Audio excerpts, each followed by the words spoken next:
Bonjour, alors dans cette vidéo, on va pouvoir voir la suite du potager. Donc ça y est, on a fait la forme ensemble dans la précédente vidéo que je te mets en i. Entre temps, j'ai rajouté deux trucs. Donc là, j'ai mis des renforts, des barres de renfort. Parce que je voulais pas vraiment de séparation, pour deux raisons. Parce que j'avais pas envie d'avoir des séparations de la même hauteur que ça ici qui viennent m'embêter quand on fait des plantations, des trucs comme ça. C'est mieux d'être libre. Et parce que j'avais pas envie d'utiliser une planche entière pour la mettre dans la terre et qu'elle serve à rien en fait. Du coup, j'ai quand même mis des renforts. Alors, dans la vidéo, j'avais dit je mets des pieds, ça suffira. Donc on voit les petits pieds qui dépassent là.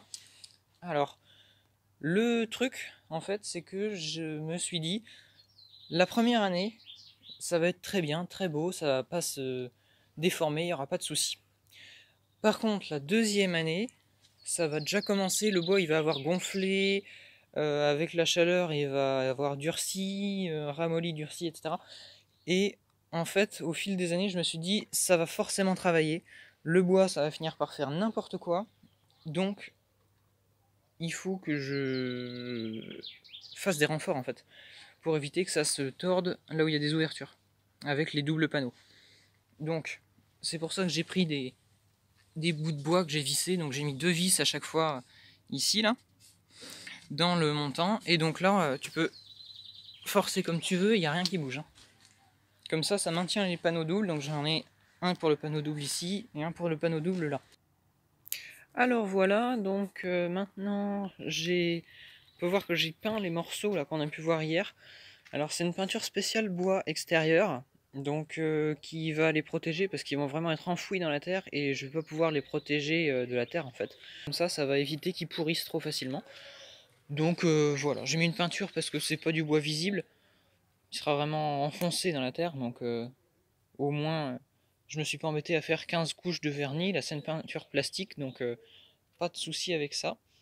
Donc c'est parti, je vais te montrer comment je mets en place cette membrane en plastique. Donc la manière de le faire c'est assez simple, je la mets en place à peu près comme il faut, voilà, c'est à peu près comme ça que ça doit être, donc là il faudra faire une découpe et tout hein. Et donc je mets à peu près en forme. Ensuite, quand c'est en forme, je prends mon agrafeuse, donc là j'ai déjà agrafé donc c'est plus simple, donc je tends, pardon, donc je tends comme ça. Ensuite bon bah là normalement je maintiens avec une main, mais là je vais essayer de le faire avec un pied au sol, et là je vais mettre une agrafe là, une ici, j'en ai plus, ah si, une en bas, donc j'en mets à peu près 3 hein, sur cette hauteur là, pour 50 cm, 3 agrafes ça suffit. Et donc après je pars sur le côté, une agrafe, deux agrafes, trois agrafes, et après si je trouve que c'est un peu trop bombé, bah, je vais en remettre une où c'est bombé, et puis voilà. Ensuite, une fois que on a passé le poteau, parce que moi j'ai fait le choix de faire suivre la forme du potager, donc c'est à dire s'il y a un poteau, bah, j'évite le poteau et ensuite je me replaque. C'est ce que j'ai décidé de faire et ça marche très très bien. J'ai déjà fait plein de côtés comme ça ici, enfin pour le potager j'ai déjà fait presque tous les côtés, donc j'ai trouvé la bonne technique. C'est pour ça que j'ai pas filmé avant, comme ça au moins j'étais sûr que la technique serait bonne. Ensuite, quand on arrive à un coin comme celui-là, je mets pas les agrafes du milieu, pour la simple et bonne raison, c'est que je préfère le tendre, le mettre droit bien comme il faut, ici, et ensuite je viens mettre une agrafe là. Donc, technique du pied, ça marche très bien. Même technique que pour le poteau, 3 agrafes, 1, 2, 3, et voilà, et ça tient bien, et après j'en mets quelques-unes au centre. Je vais d'abord finir de plaquer ici pour mettre celle du centre. Donc voilà, ça y est, j'ai mis celle du côté là, donc sur ce morceau là. Et maintenant, pareil, 3 en bas. 1, 2, 3. Et après, bah, c'est comme d'habitude, hein, c'est là où je trouve que c'est un peu trop bombé. Voilà. Et là, ça se tient parfaitement. Et donc ensemble, on a fait le petit coin là. Bon, bah voilà. J'ai tout mis en place.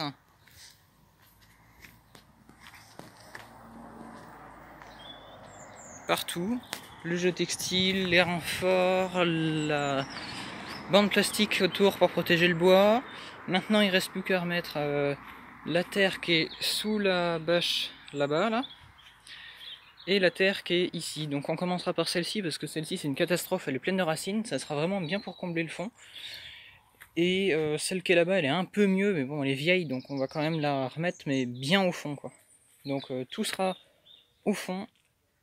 Et la nouvelle terre donc du paysagiste 1 m3 quasiment, qui sera livrée fin de semaine là, qu'on mettra par-dessus pour avoir vraiment quelque chose de neuf. Donc du coup j'ai réégalisé toute la terre, tout retassé, tout bien comme il faut. Donc on va me dire ouais mais c'est pas tout à fait droit machin. Oui d'accord c'est pas droit mais c'est pas grave parce que vu que ce sont des cailloux ça va aller là où il faut les cailloux. Le potager du coup on a été livré en terre hier. Bon bah c'est parti, je vais chercher mon rouleau et on commence à voir ça. Alors du coup pour fixer ça me saoule d'accord. Pour fixer le géotextile au sol. Moi j'ai une technique assez simple. Si vous avez du fil de grillage ou tout simplement du fil de fer assez rigide, bah vous en coupez des petits bouts. Ça évite d'acheter les crochets spéciaux là. Ça marche pareil.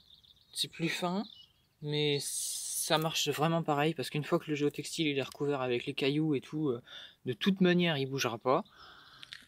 Mais ça permet quand même de bien le plaquer. Donc une bobine de fil comme ça, qu'on viendra couper pour faire les mêmes crochets hein, en N. Donc on pourra faire ces crochets là et ça c'est pratique pour mettre le long d'une allée, le long du coup du potager à chaque extrémité. En fait c'est assez pratique de mettre ces trucs là.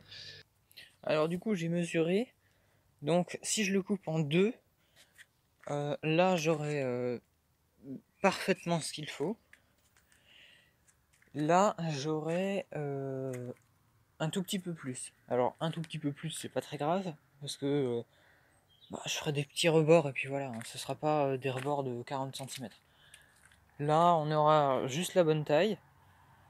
Pas de rebord c'est pas grave, hein, on peut très bien s'en passer des rebords. Et donc du coup c'est 62,5 et en longueur 480.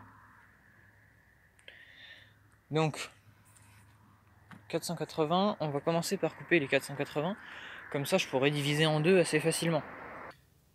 Voilà, j'ai réussi à te caler pas trop mal. Donc pour les 480, moi je me fie aux petites lignes là, parce qu'il y a des petites lignes vu que c'est noir et vert à chaque fois, là ce sont des lignes entremêlées, des bouts de fil entremêlés, le géotextile, hein, c'est ça.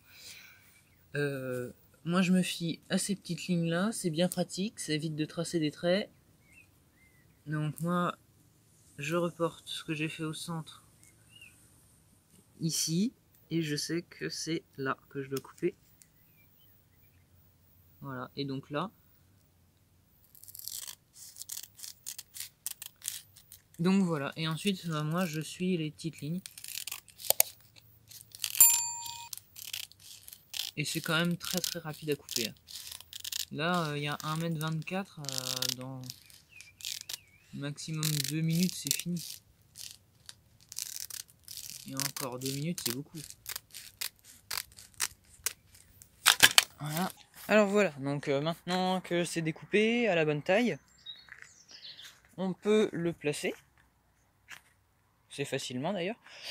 Donc moi vu que j'ai décidé de le faire en arrondi, il y aura des petits plis comme ça, donc il sera en double à certains endroits et légèrement plié. Comme ça va suivre l'arrondi que j'avais voulu, parce que je voulais pas que l'herbe soit droite. C'est pas beau quand c'est droit, surtout que là on voit bien que c'est en arrondi. Là c'est encore en arrondi, là-bas c'est en arrondi, il n'y a rien qui est carré. Tout est arrondi. Le bac là il est arrondi, il n'y a presque aucun angle droit ici. Donc du coup, bah, pour rester dans dans la même idée, bah, là, un arrondi. Donc, je le tire un peu de partout pour qu'il soit bien à la forme, bien mis en place. Et on se retrouve après. Alors voilà, maintenant que je l'ai mis approximativement, en arrondi, bien comme je voulais, on va commencer par mettre les crochets extérieurs. Alors pourquoi extérieur? Bah, tout simplement parce que c'est plus simple de partir de l'extérieur pour aller vers l'intérieur. Parce que vers l'intérieur, c'est là qu'il y aura les plis. Et l'extérieur, c'est là où ça doit être bien tendu. Donc du coup, on va commencer par fabriquer nos petits crochets. Donc je fais un crochet et on fera tous les crochets sur le même modèle. Alors, j'en ai fait un au pif. Et donc du coup, la taille, on va dire, souhaitable, c'est environ des fils de 35 cm de long. Donc je vais en couper 4 ou 5 d'un coup, là, et puis je vais faire mes crochets, on va dire, à la chaîne. Donc on va faire ça ici. Alors voilà. Donc pour ça, donc il nous faut notre fil de fer. Pas trop mou, hein, parce que sinon ça va rien tenir du tout. Donc il faut le fil de fer. Donc on essaye de le remettre le plus droit possible, hein, même si c'est pas le plus utile. Et ensuite, on prend 35 cm. Donc moi, ça arrive là. Donc je fais peut-être un petit peu plus. C'est pas gênant. Voilà, et quand on a une pince qui coupe bien, c'est plus simple. Et moi, elle coupe bien, mais au fond. Et puis bah là, on fait un peu au pif. Hein. On fait quelque chose qui ressemble à ça.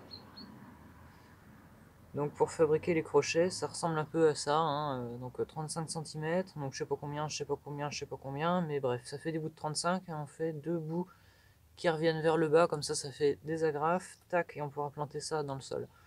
Donc j'en fais une dizaine, et puis on se retrouve après. Alors voilà, donc j'ai le reste de mes agrafes, donc on va pouvoir aller en poser une, et puis bah j'ai plus de batterie, donc on va se dépêcher. Donc, pour mettre une agrafe, c'est pas compliqué. On prend un bout, on appuie fort, ça perce. L'autre bout, on appuie fort, ça perce. Et quand on n'a pas de cailloux, c'est très rapide. On a juste à appuyer assez fort pour que ça aille assez loin. Et voilà. Et donc faut faire ça sur toute la longueur et tous les côtés. C'est parti, on se retrouve après. Alors voilà, enfin, j'ai réussi à tout installer en géotextile, tout agrafer. Donc c'est bien mieux comme ça. Donc j'ai fait tout, même derrière le romarin là. Donc j'ai fait passer une bande et puis j'ai mis 2-3 agrafes, les mêmes que celles que j'ai fabriquées au début de la vidéo. Autrement, eh ben, maintenant la prochaine étape ça va être de placer un peu au hasard les pas japonais. Bon alors voilà, maintenant que j'ai disposé un peu tous les pas japonais, ce que ça rend, donc j'en ai mis deux ici, deux là, donc deux par grand côté en fait, un par petit côté, un au centre parce que là ça en fait deux, un autre là, et donc là j'ai posé la dalle de terrasse, donc comme j'avais dit que je ferais. Et en dessous, je suis en train d'essayer de faire un petit décor assez sympa, en fait, pour faire comme si la dalle de terrasse reposait sur des pierres. Alors voilà, bon bah, il fait un peu nuit, hein, mais bon, c'est comme ça. J'ai réussi à tout faire, sauf ça, faut que je cherche encore, il faudra que je coupe une pierre demain, mais bon, je suis content, ça rend bien. C'est exactement ce que je voulais, une dalle qui fait comme si c'était posé sur un endroit plein de pierres. Ça permettra de maintenir tout ce qui va être petit gravier qui va venir autour. Et c'est tout ce que je veux. Alors voilà, donc j'ai placé plein de pierres partout. Comme ça au moins ça va pas mettre trop de cailloux. Parce que les cailloux ils sont bien mais ils sont gris, alors que les pierres si on les lave bien, elles sont colorées, elles sont jaunes, elles sont roses, elles sont violettes. Voilà. Et comme on peut le voir là, j'ai fait comme j'avais dit, j'ai monté une petite bordure en pierre et en ciment.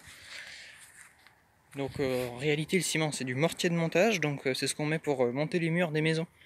Donc ce sera je pense assez solide. Tout ce que je fais en construction extérieure comme ça, donc des petits bouts de bordure, des mini terrasses comme j'avais pu montrer là-bas, tout ce qui va être joint, c'est du mortier de montage que j'utilise. J'utilise quasiment que ça, et très franchement ça résiste bien, mais vraiment bien. Parce que, comme je viens de le dire, c'est pour monter les murs des maisons, donc faut que ce soit solide. Et bah là, je pense que j'ai trouvé le bon produit pour faire des joints, parce que c'est pas moche quand même, c'est des joints gris, d'accord, mais c'est très beau. Et en dessous, là, bon, bah j'avais pas de béton, et puis j'avais pas envie d'acheter un sac de béton juste pour faire ça. Donc j'ai utilisé du mortier de montage, j'ai fait un petit rang de mortier tout le long, assez épais et assez large. J'ai posé mes pierres dedans, et avec ce qui dépassait, j'ai fait les joints entre, comme ça c'est d'un seul bloc, j'ai pas eu à retoucher à ça. Alors voilà, ça y est, on est donc quelques jours plus tard, parce que j'avais plus de gravier en fait. Là j'avais juste une boîte comme ça pour les graviers, et j'étais censé presque tout terminer avec, donc c'était un peu chaud. Là, il suffit juste de prendre le sac. Moi j'ai pas de truc pour l'ouvrir, j'ai oublié, donc on va prendre avec ça. Voilà. Et là,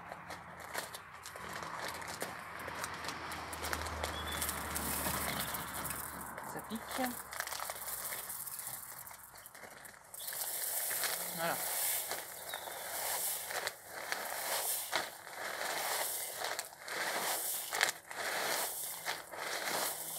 Voilà, moi je fais comme ça, je balance tout. Et après, je viens du côté où je veux étaler. Et du coup, ça me permet de tout remplir.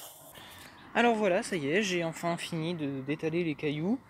Donc j'ai pris un sac en plus, exprès pour ce coin-là, que je ferai dans un autre temps. Aussi, j'ai fait une réparation là à la serre. Bon, c'est un truc de fortune que j'ai fait. Hein. J'ai mis un bout de métal que j'ai peint avec une peinture anti-rouille. Et comme ça permet de l'ouvrir. Parce que là, normalement, il y avait 2 poignées en plastique, sauf que le plastique, ça casse. Donc il en restait plus que 2 sur 4. Il faudra que je remette en place l'arrosage automatique. Je crois que j'avais fait une vidéo sur la nourrice, là, pour la distribution de l'arrosage. Donc celle-ci, c'est la même, je ne l'ai pas changée. Hein. Faut juste que je vire les joints parce qu'ils sont HS. Alors voilà, donc c'est tout pour cette vidéo. J'ai passé mon petit coup de jet. On voit que les gravés, ils ont changé de couleur quand même. Hein. Ils sont devenus bien plus clairs, bien plus jolis. Donc voilà, c'est tout pour cette vidéo pour le potager. Et donc du coup, la session, on va dire, où je réaménageais le coin potager, eh bien, il est terminé. Donc j'espère que ça vous a plu, cette petite série. Il y aura eu 2 vidéos. Une vidéo pour la construction des carrés et une vidéo avec l'aménagement donc dans les carrés et à l'extérieur. Merci et à bientôt pour une prochaine vidéo.